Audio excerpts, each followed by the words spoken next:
جب اللہ ناراض ہوتا ہے، اللہ ناراض ہوتا ہے، اللہ وہ ہے کہ جس کے ہاں یہ کہنا نہیں کہ اگر میرا بس چلے. دنیا میں ہم کیا ہوتا ہے، کسی سے ناراض ہوتے ہیں تو کیا کہتے ہیں، اگر میرا بس چلے نا.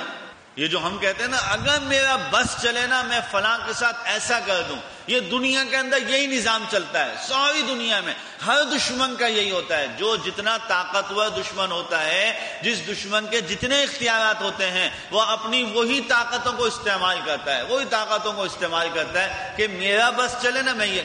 لیکن آپ کو معلوم ہے کہ اگر اللہ ناراض ہو جاتے ہیں تو اللہ کے بس میں تو سب کچھ موجود ہے.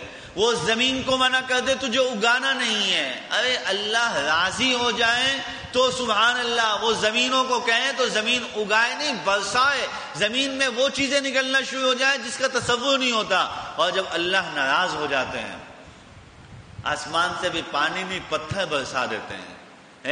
پھر اللہ تعالیٰ زمین کے اناج کو منع فرما دیتے ہیں. اللہ راضی ہوتے ہیں تو آگ کو منع کر دیتے ہیں، آگ تجھے جلانا نہیں ہے. اور جب اللہ رب کریم ناراض ہوتے ہیں تو بغیر آگ کے کہتے ہیں جلا دو ان کو، جلا دو ان کو. آپ دیکھ لیجئے کیا حالات ہیں. دل میں ایک جلن ہے، دل ایسا لگتا ہے جیسے آگ لگی ہوئی ہے. قرآن نے اس کو صراحتاً کہا ہے. اللہ نے قرآن مجید میں فرمایا یاد رکھو جن لوگوں نے یتیموں کا مال کھایا انہوں نے ایسا کیا جیسے اپنے پیٹ کے اندر آگ بھر لی.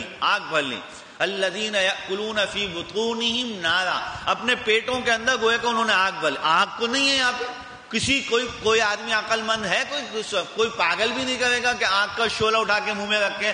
اللہ کہہ رہے ہیں جب اللہ ناراض ہوتا ہے تو آگ کا شعلہ نظر آئے کہ نہ آئے، آگ کا وجود ہو کہ نہ ہو، چنگاری کا تصور ہو کہ نہ ہو، وہ پیٹ کے اندر آگ پیدا فرما دیتا ہے، وہ سینوں کے اندر آگ پیدا فرما دیتا ہے. کتنی خطرناک ناراضگی ہے. اور میرے محترم دوستوں اور بزرگوں، اللہ تعالیٰ کے ساتھ اگر صلح ہو جائے، اللہ تعالیٰ کے ساتھ اگر صلح ہو جائے، اسی کو میں نے عرض کیا کہ توبہ.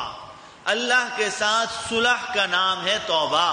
اللہ کے ساتھ صلح کا نام توبہ کرنا ہے، توبہ کرنا. اور جب اللہ راضی ہو جاتے ہیں تو میرے محترم دوستوں اور بزرگوں، یہ میری سوچ کے مطابق اس کو ذریعے کی ضرورت ہے، میری سوچ کے مطابق مجھے واسطے سے ملتا ہے، میری سوچ کے مطابق اسباب کی دنیا ہے. لیکن میرا اللہ کسی اسباب کا محتاج نہیں ہے، وہ کسی سبب کا محتاج نہیں ہے.